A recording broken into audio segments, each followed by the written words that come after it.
There are moments in life that quietly slip past without consequence, and then there are moments that crack the ground beneath your feet and change everything. For me, it wasn't a natural disaster or a personal betrayal. It was a dog, or at least that's how it appeared on the surface. But what really turned my life upside down was not the dog at all. It was a system, rigid, corrupt, and hiding rot behind the words community standards. It was the HOA. I moved into Maplewood Estates believing it was a peaceful suburban neighborhood. The streets were clean, the lawns were manicured, and every driveway seemed to sparkle.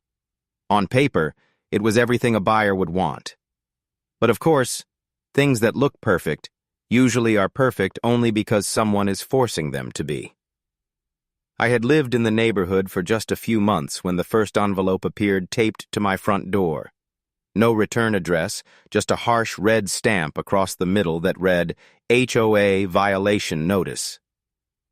It was a strange and unwelcoming sight, and yet somehow it made sense, even before I opened it, because perfect places always come with rules. I peeled it off the door casually, thinking it had to be some sort of minor misunderstanding. Maybe the garbage can was too close to the curb. Maybe the mailbox needed repainting.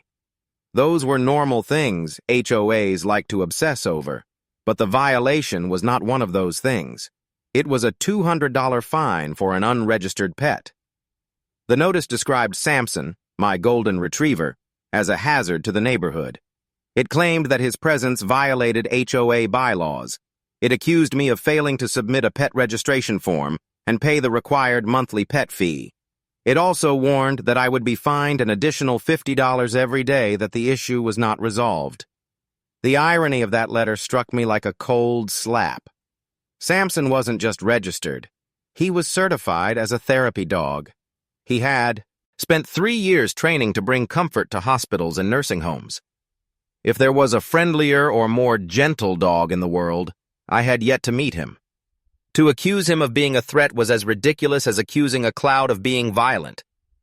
I thought there must have been a misunderstanding, so that afternoon I walked to the HOA office at the community clubhouse. That was the first time I met her. Gloria Went, the HOA President. She had the kind of smile that was painted on rather than earned, and eyes that didn't match it. She took one look at me and seemed to know exactly who I was before I even introduced myself. She was already holding a file with my name on it. Without saying a word, she slid a form across the desk, another pet registration form, and demanded the fee again, along with the fine. When I pointed out that Samson was already registered with the city and that I had not received any pet registration request when I moved in, she didn't budge. She simply stared at me with that same stretched smile and informed me that rules were rules. Somewhere deep behind her unmoved posture, there was arrogance. And behind that arrogance, authority. She wielded rule books not to help the community but to control it. At home, I reviewed the HOA handbook they had given me when I bought the house. There was no mention of a mandatory pet fee, no pet registration form, no penalty system. Either they had changed the rules secretly, or there were no rules at all. They made them up as they went. I paid the first fine just to stop the daily penalties. But something inside me shifted. I began to notice things I had overlooked before. Small contradictions, quiet injustices, stories from neighbors that, at the time, sounded like exaggerations but now made perfect sense. The elderly couple across the street fined for a non-approved porch light. The single mother who paid $600 violations for her kids' bikes being left out. The retired teacher who fought the HOA for months to keep her rose bushes, only to lose the case and have her garden destroyed. Everything I heard led to the same truth. Maplewood Estates was a neighborhood governed not by fairness and unity, but by fear. The HOA had built a culture of intimidation where every resident either obeyed or paid. But I realized something else, too. Nobody fought back. They had been trained not to. Fines piled up, Threats became routine, and Gloria and her board tightened their grip around the entire community without anyone daring to challenge them. Until me. The turning point came 2 weeks after the dog fine. I had already paid it when another notice arrived. Another violation. Another penalty. But this time, it had nothing to do with my house, my yard, or Samson. This time, the accusation was personal. The letter claimed that Samson's presence violated the HOA's nuisance policy, and that his barking had been reported by 3 neighbors as disruptive. I knew for a fact this was a lie. Samson barely barked at all, unless greeted by an overly enthusiastic squirrel. The accusations were fabricated. And now, I was being fined again. The HOA wasn't simply enforcing rules. They were targeting me. I dug deeper. I started asking questions quietly. I spoke to neighbors one by one, not on the street where prying eyes could see, but in backyards, garages, kitchens. And slowly, stories poured out. Ghost HOA meetings where decisions were made without votes. Mysterious maintenance fees that disappeared from community budgets.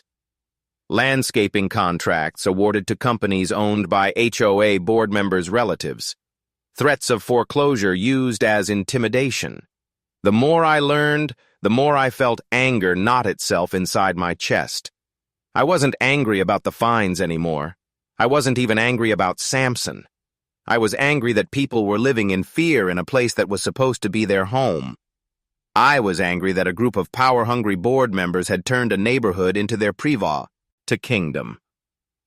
I made my decision that night. I wasn't just going to fight my fines. I was going to dismantle the entire corrupt system from the inside. I was going to take down Gloria and her board, and I was going to do it legally. So I didn't write a complaint. I didn't send a letter. I did something far more dangerous. I submitted my name for the next HOA election, running for HOA President. I knew what I was stepping into, a war. But I also knew one thing. Corruption only survives when brave people stay silent. And I was done being silent. The battle had begun. Running for HOA President was not just a decision. It was a declaration of war. But wars are not won with emotion alone. They are won with patience, strategy, and precise timing. I knew from the beginning that defeating the corruption inside Maplewood Estates would require more than outrage. I would need proof, solid, undeniable proof of wrongdoing, and the only way to get it was to get close to the people hiding it. The first step was understanding how the HOA actually worked. On the surface, it looked like any standard homeowners association, a volunteer board elected by residents, responsible for enforcing neighborhood bylaws and managing community funds. But what looked like structure was actually a veil, hiding something far more controlled. The HOA board under Gloria didn't operate democratically. It operated like a private club, closed to outsiders and intolerant of dissent. New members rarely got elected because Gloria and her allies made sure things never changed. Meetings were held at inconvenient times or announced too late. Voting rights were frequently suspended from residents who owed fines which were often fabricated. Most people didn't even attend HOA meetings because they assumed they had no voice anyway. Gloria controlled the nomination process, controlled the agenda, controlled the votes, and she had turned a neighborhood organization into her personal throne. But I was not going to wait for permission to climb inside her castle. The HOA election was set to take place in 3 months. Publicly, I played it quiet. I did not announce my intentions loudly or gather crowds. Instead, I walked house to house and met with people one by one. I didn't ask for their vote. I asked about their story. And the more I listened, the deeper the cracks in the HOA's power became.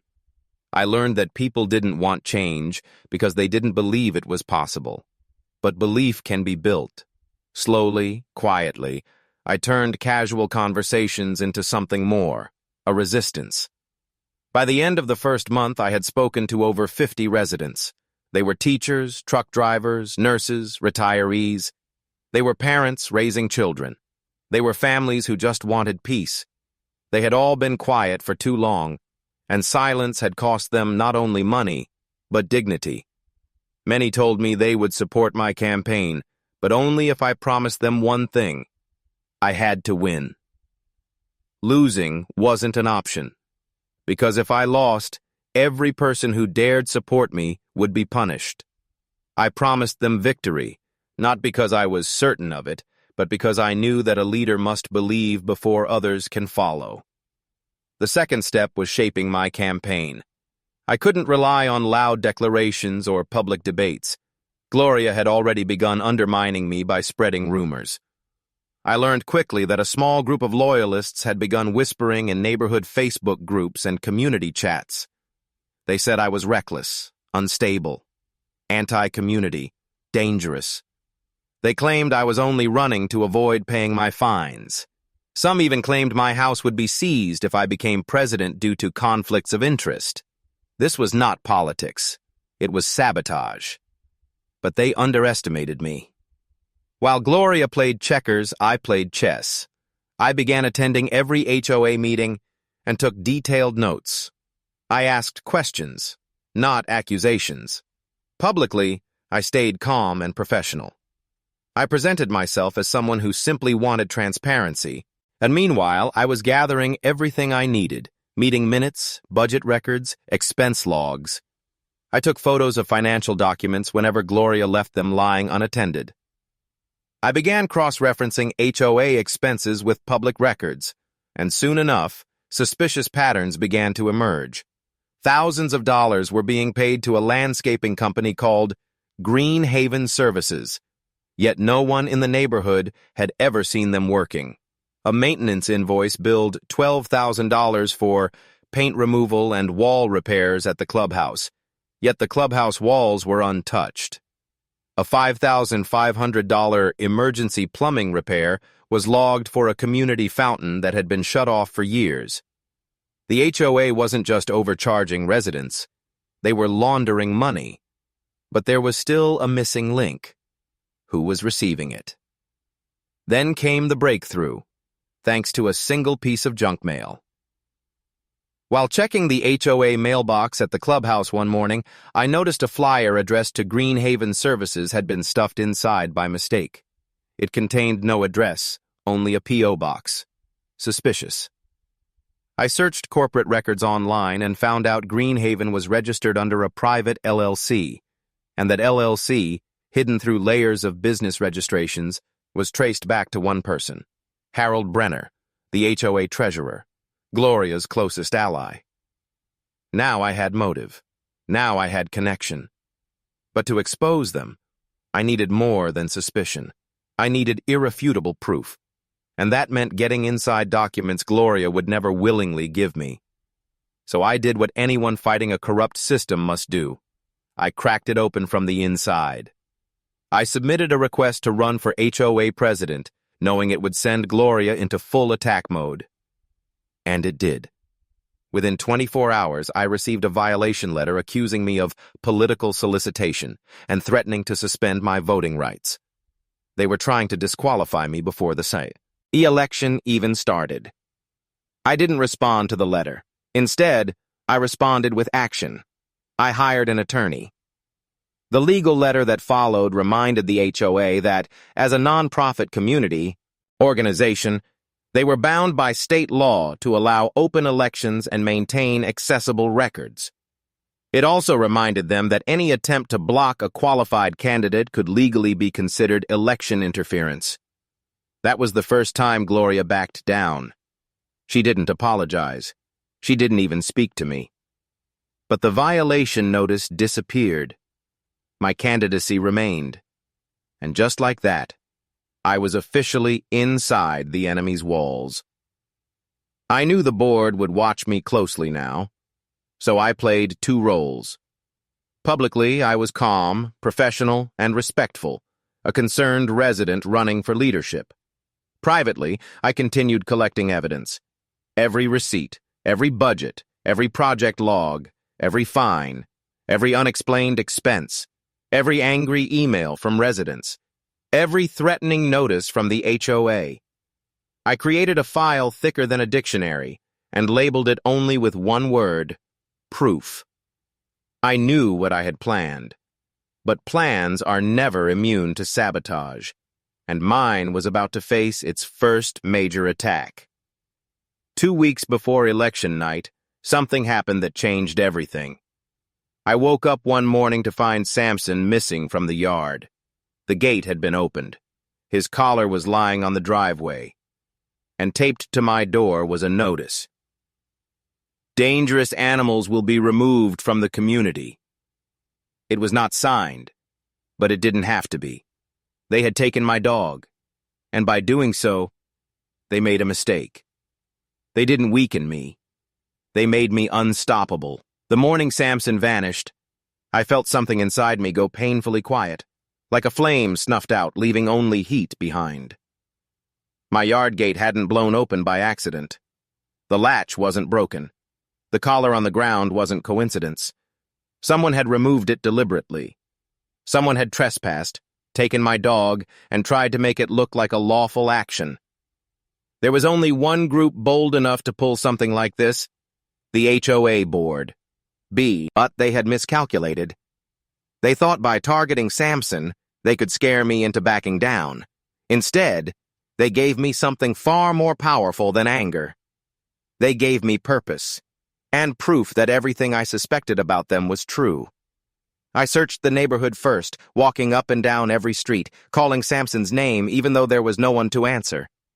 People came out of their homes, concerned neighbors, mothers pushing strollers, retirees out for morning walks.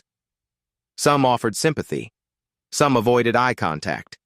Others looked guilty, like they knew more than they were willing to say. One neighbor quietly approached me, an elderly woman named Helen. She had lived in Maplewood Estates for 22 years and had seen more than most. She couldn't speak openly, but she slipped me a note and walked away before anyone noticed. I opened it when I got home. It contained only 4 words: check the animal shelter. I called immediately and gave them a description. A representative told me they had picked up a golden retriever earlier that morning, found wandering, no collar. Relief washed over me, but it was brief, because the story didn't add up. Samson wasn't wandering. Samson was taken. I drove to the shelter and confirmed it was him. His tail wagged when he saw me, but he was shaken. Dirt on his coat, a mark on his side where a grip had been too rough. Someone had dragged him out of my yard. The shelter asked if I wanted to file a report. Yes, absolutely. It was time to document everything: the assault on my property, the theft of my dog, the threatening note taped to my door. All of it. But I also knew something else. This was planned. Carefully, strategically, and illegal. I brought Samson home, reinforced my yard gate with interior locks, and installed cameras around my property. I scanned every angle, covered every blind spot. This wouldn't happen again. And now, everything they did would be recorded. But the attack changed more than my security. It changed my strategy. This wouldn't happen again. And now, everything they did would be recorded. But the attack changed more than my security. It changed my strategy. If Gloria and her board wanted a fight, I would bring them a war they couldn't win. Not with intimidation, not with fines, and not with lies. Because now I wasn't fighting just for myself. I was fighting for every person they had ever bullied. The next HOA meeting came just 3 days later. I arrived early and sat in the front row. Eyes followed me as people walked in. Some nodded firmly in support. Others whispered and kept their distance, afraid of being associated with me. Gloria sat at the board table like a queen on a throne, chin lifted, eyes arrogant, smile empty. The rest of the board flanked her, pretending calm, but their eyes betrayed unease. They knew I was coming for them now. The meeting began with routine agenda items: budget approvals, landscaping maintenance, parking enforcement, normal nonsense. But when the board asked if there were any comments from residents, I stood up, not with anger, but with purpose. I didn't mention Samson. That was personal. But I did begin to speak about something the board had tried so desperately to hide: financial transparency. I asked for full access to HOA spending records for the past 5 years. I requested public disclosure of vendor contracts and competitive bids, which were legally required but never presented. I questioned why Green Haven Services received nearly $60,000 of the neighborhood's funds in a single year, with no visible work performed. My words shook the room. People shifted in their seats, heads turned, conversations whispered through the crowd. For the first time, the spell of silence that Gloria held over the neighborhood began to crack. Gloria tried to shut me down. She claimed the financials were already available online. Another lie. She claimed my accusatio ends were slander. Another lie. She claimed my disruptive behavior was in violation of HOA policy and threatened to revoke my voting rights. But I was ready. I presented a printed copy of State HOA Law 421.3, a law requiring HOAs to make financial documents available to any resident upon request within 5 business days. The law also stated that any attempt to block access could be considered an admission of financial misconduct. Gloria froze.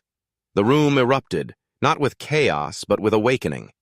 People weren't scared anymore. They were curious. And curiosity is dangerous to tyrants.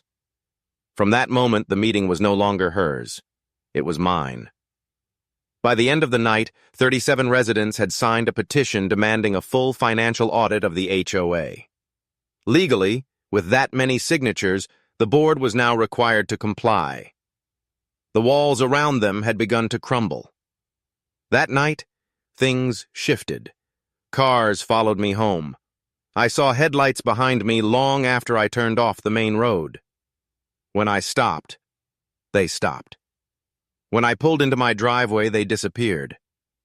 My security cameras picked up shadows lurking past midnight. Footsteps on the sidewalk. An engine idling somewhere nearby. They were watching, and they were planning something. But they weren't prepared for what I did next. Using my campaign network, I organized unofficial neighborhood gatherings. Not meetings. Those could be shut down by the board. These were backyard conversations, block by block, night by night. People came quietly. They brought folding chairs. They brought files. They brought hope. And every story of injustice fed the fire. The HOA had fined a disabled veteran for having a ramp at his front door, called it unapproved construction. They had harassed a widow for leaving her porch light on overnight.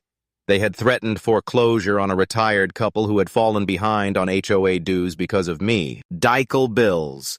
And now, finally, the neighborhood wanted justice. But before I could strike the final blow, I needed one thing: evidence of criminal wrongdoing. Evidence that would not only remove Gloria and her board, but expose them to the law. I needed access to private board documents, and I was going to get it. Not at the next meeting, not through a polite request, but from inside their own headquarters, the HOA office. I already had a plan. I already had the timing. I already had the key. It wasn't a physical key. It was something far more dangerous. A traitor on the inside. The traitor didn't come to me. I found them. Or rather, I created them. Their name was Tom Whitaker, a quiet, exhausted-looking man who had been on the HOA board for 2 years. He was not a villain like Gloria or Harold. He was something else entirely, someone trapped in a system he didn't know how to escape. He rarely spoke during meetings unless spoken to, and when he did, it was usually to agree with Gloria in the fewest number of words possible. He didn't enjoy his position. He endured it. Tom wasn't power-hungry. He wasn't controlling or vindictive. He was afraid. I could see it in his eyes. The longer I watched him, the more I realized he hated being part of the machine, but he had convinced himself there was no way out. Fear makes people loyal to the wrong side, not because they believe in it, but because they're afraid to stand alone. I approached him cautiously, in a place where nobody would suspect, inside a grocery store parking lot just before sunset, while he was loading groceries into the back of his car. When he first saw me walking toward him, his shoulders stiffened like he expected confrontation. But instead of demanding anything, I simply asked him one question. What will happen to you when they fall? The question hung in the air between us, unspoken but heavy. He didn't answer. He didn't have to. He knew what I meant. He was expendable. When the board finally took a hit, and they would, he would be the one scapegoated. Gloria was too smart to leave fingerprints. Harold moved the money but hid behind shell companies and paperwork. But Tom? Tom was listed on every board decision. He signed every financial approval. He was already tied to them, and he didn't even realize it. That night, he called me. Not to confess, not to flip sides, but to ask a question of his own. He wanted to know if he gave me access to board records, could I protect him? I told him the truth, not unless he helped me expose them. He didn't answer immediately, but 2 days later, he sent a message with just 6 words. Meet me at the clubhouse, midnight. I arrived early. The clubhouse sat dark and silent at the north edge of Maplewood Estates. The building looked harmless in daylight, but at night it felt like a fortress, a symbol of control. Every fine, every threat, every violation notice, it all originated here. Tom arrived exactly at midnight. He didn't bother greeting me. He looked tired, older than his age. He unlocked the side door with a trembling hand, and with a nod, he motioned me inside. The air smelled of paper, ink, and stale coffee, the scent of bureaucracy. A single emergency light glowed in the hallway, casting shadows that seemed to stretch forever. Every step felt risky. Every sound felt loud. Tom moved quickly, leading me down the hallway to the boardroom. Inside the boardroom was a long, polished table surrounded by leather chairs. The walls were lined with framed certificates and past HOA President's portraits. Gloria's portrait already hung on the wall, even though she was still in office, a vanity I had come to expect. Tom went straight to the locked cabinet behind the table. He reached into his pocket and pulled out a set of keys. For a moment, his hand hovered over the lock, hesitating. Then finally, he turned the key. The cabinet door opened. Binders, filing boxes, labeled folders stacked so tightly they bowed. The shelves. HOA records going back years. Every decision, every contract, every vote, every receipt, every secret. I pulled out a binder labeled Vendor Contracts, Greenhaven Services. Every vote, every receipt, every secret. I pulled out a binder labeled Vendor Contracts, Greenhaven Services. Inside were contracts with vague descriptions and inflated costs. Payments authorized by Harold, signed by Gloria. No competing bids, no approvals by members. Illegal. Another binder, Legal Expenses. Over $40,000 paid to a law firm, but no lawsuits, no legal matters, nothing on record to justify the cost. The law firm didn't exist. It was a ghost company. I made a note. Shell Corporation. Then came Community Improvement Fund, the largest binder. Over $300,000 collected from homeowners over 7 years. Less than $20,000 accounted for. No receipts for the rest. No projects. No maintenance. The money had vanished. This was bigger than corruption. It was theft. And now I had proof. I photographed everything, page after page, contract after contract, copying every piece of evidence I could find. Tom watched in silence. He didn't help. He didn't stop me. He simply existed in the room, a man caught between survival and guilt. Then, footsteps. Slow, heavy, coming from the hallway. Tom and I froze. The footsteps stopped outside the door. Then, the doorknob turned. Locked. We backed away from the table and stared at each other. A shadow moved under the door. Someone was standing on the other side. Then came a voice, cold, sharp. Gloria. She asked a simple question, one that sent a chill through the air. She wanted to know who was inside and why. The doorknob rattled again. Tom panicked. His breath came quick. He knew being caught here meant the end, not just of his position, but of everything. Gloria would destroy anyone who betrayed her. I moved fast. I grabbed the evidence copies and shoved them into my jacket. Tom locked the cabinet again just as the key turned in the outer lock. We needed an exit. Fast. I pointed to the emergency door at the far end of the room, the one that led to the maintenance hallway. Tom nodded. Just as the main door swung open, we slipped through the emergency exit and vanished into darkness. We ran through the narrow hall behind the clubhouse, heart pounding, lungs burning. The emergency exit alarm began to wail, shrill, echoing, impossible to ignore. We didn't stop until we reached the back of the building. Tom leaned against the wall, shaken. I looked at him, not as a traitor, but as a man who had finally picked a side. Before we went our separate ways, he spoke just 3 words. "It's not over." He was right. Now that I had the evidence, the real war was about to begin. The election was in 5 days, and Gloria now knew I was coming for her. The first board meeting under new leadership was scheduled for a quiet Wednesday evening in the Oakwood Trails clubhouse. The sun dipped behind the rows of identical rooftops, leaving behind long shadows that stretched over manicured lawns and silent sidewalks. From the outside, nothing appeared unusual. To the residents walking their dogs or watering their roses, this was just another night in the neighborhood. But inside the clubhouse, a power shift was happening, one that would shake Oakwood Trails to its very foundation. The board members took their seats around the long conference table. Each of them carried the weight of their position differently. Carol sat stiffly, her jaw locked in silent resentment. Dan and Victor appeared uneasy, trading nervous glances as they shuffled paperwork they pretended to care about. Linda, meanwhile, looked more relaxed, quietly watching the others while keeping a measured distance from the turmoil. And Lucas, now president, headed the table, not with arrogance, but calm resolve. The agenda for the evening appeared routine at first glance.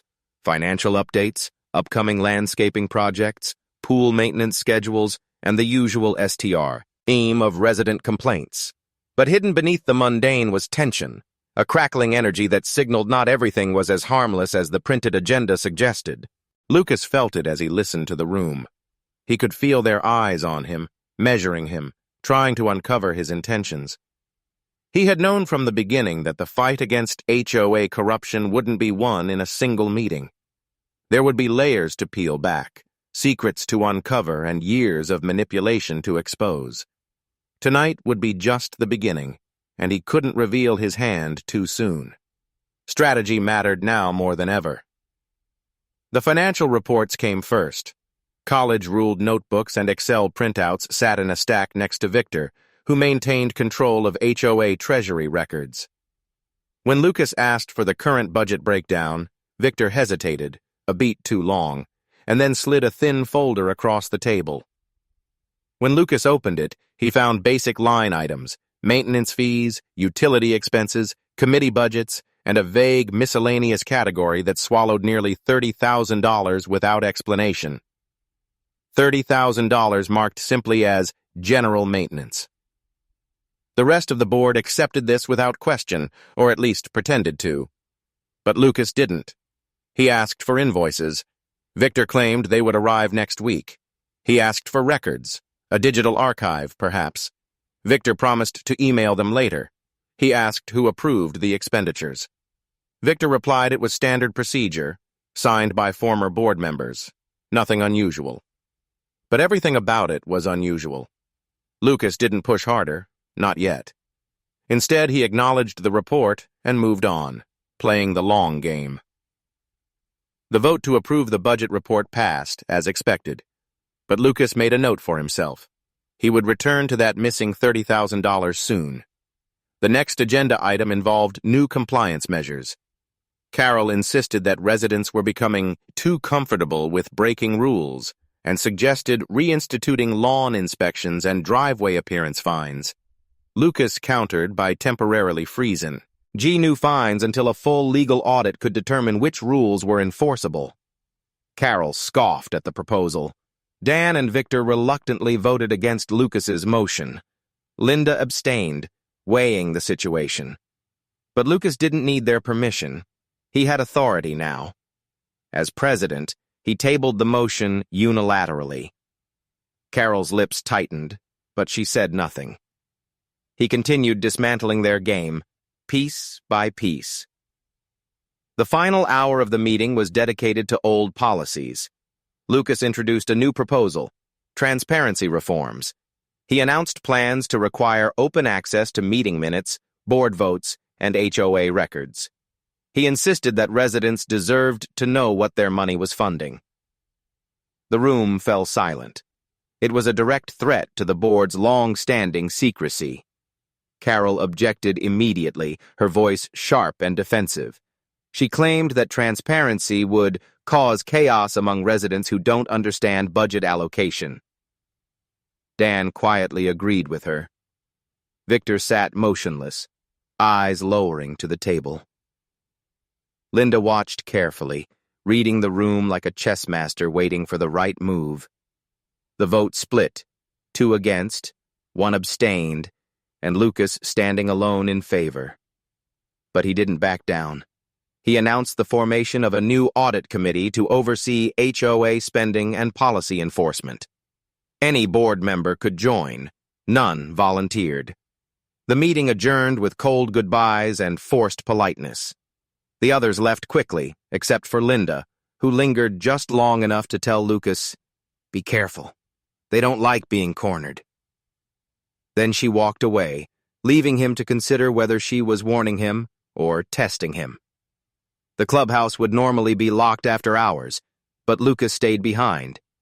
He had become curious about one thing: why Victor, the HOA treasurer, always seemed so defensive whenever finances were mentioned.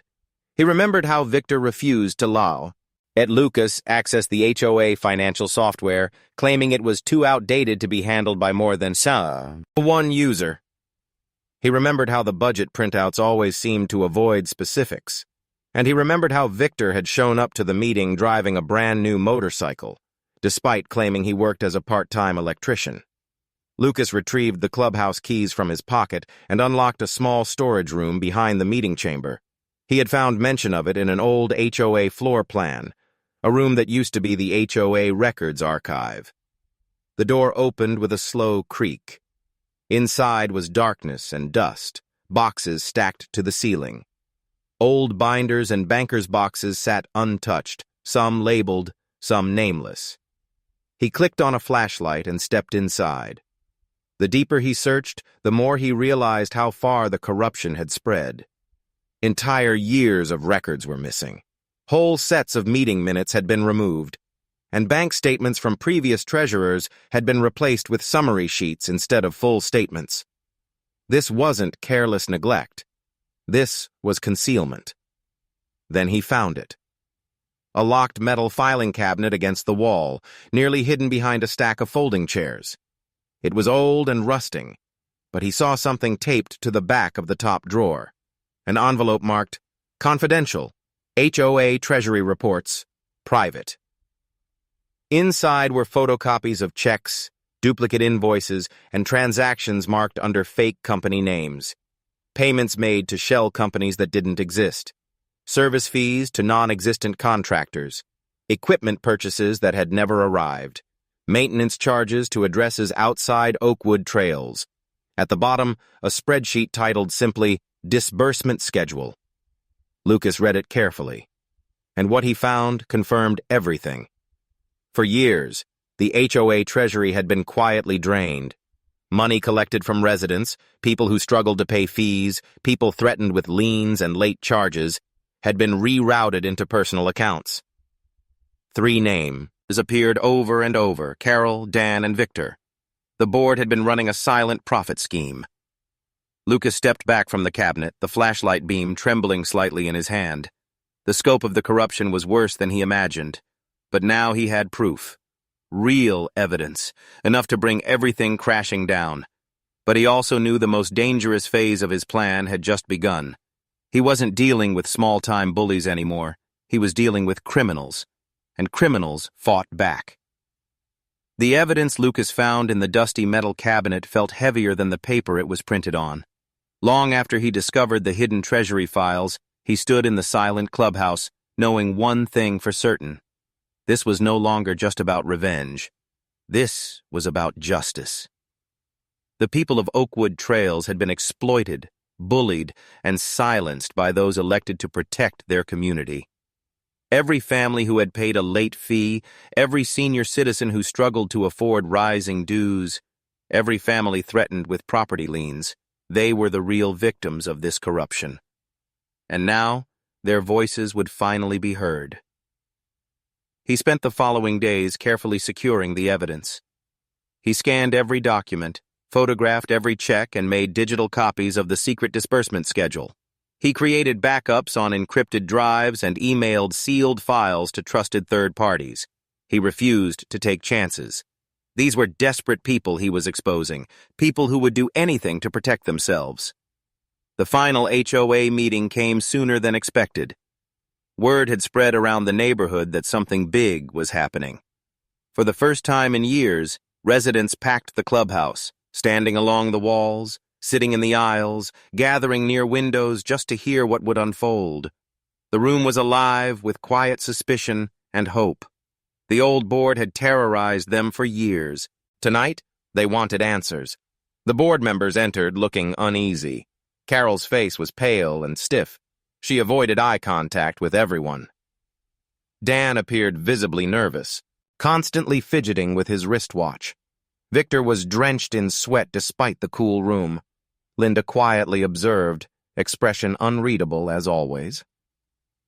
Lucas took his seat at the head of the table, calm, prepared, resolute. The meeting began with ordinary agenda items, as if it were any other month. Community pool scheduling, neighborhood watch patrols, and routine maintenance reports. But every resident in the room knew that wasn't why they were there. They waited for the moment everything would change. Then, Lucas placed a thick stack of folders on the table, the old treasury files.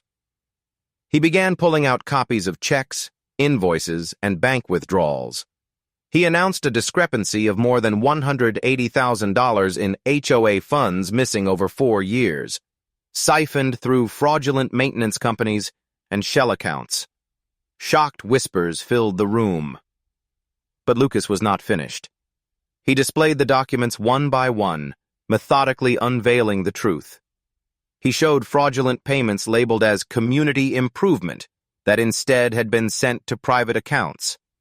He showed thousands in equipment rental fees that had never brought a single piece of equipment into Oakwood Trails. He revealed transfers sent out monthly, each approved by Carol, Dan, and Victor. The room erupted in anger. Residents demanded answers. Carol tried to interrupt, claiming the documents were fake. Dan insisted there must be some kind of misunderstanding. Victor hid behind silence, rapidly losing what little composure he had. But Lucas had come prepared. He had already forwarded digital copies of the evidence to every resident in the community, and even the local authorities. Then came the final blow. He revealed a contract Carol had signed with a towing company, one that paid her a monthly kickback for each vehicle towed from Oakwood Trails. It explained the aggressive ticketing, the middle-of-the-night towing, and why so many residents felt hunted rather than helped. He turned another page. There were records of illegal late payment penalties, unauthorized lien threats, and altered meeting minutes. They had built an empire of intimidation, and tonight it was collapsing. For years, the HOA had silenced residents with fear of punishment. Tonight, fear changed sides. Residents began to shout, not in chaos but in unity. They called for resignations, for arrests, for freedom from injustice. Carol rose from her chair and attempted to adjourn the meeting, but it was too late. Lucas reminded her she no longer had that power. He declared an emergency vote to remove her, Dan, and Victor from the board permanently. The crowd voted unanimously. Before the motion was even recorded, police officers entered the room. Someone, maybe multiple people, had already delivered the evidence to authorities. Carol tried to leave but was stopped. Victor protested but had no justification. Dan simply sat down, defeated. The officers escorted all three out of the clubhouse under investigation for fraud, embezzlement, and abuse of authority. Silence followed, the kind that carries emotional weight. Not fear, not tension, but relief. It felt like a curtain had fallen on a long and bitter performance, and the audience could finally see the truth. Lucas addressed the residents. He announced reforms that would begin immediately: full financial transparency, fair policies, and an end to abusive fines. He reinstated community input and allowed residents to vote on new board members. Volunteers stood up. People who had been silent for years finally spoke. The room no longer felt like a courtroom. It felt like a community. Days turned into weeks, and Oakwood trails began to heal. Families began repainting old fences. Neighbors who had avoided each other began talking again. Friendly dogs ran through the park without fear of fines. Tension melted away. One afternoon, Lucas sat on his porch watching his golden retriever, Bailey, playing in the yard. A neighbor passed by and thanked him, not just for what he,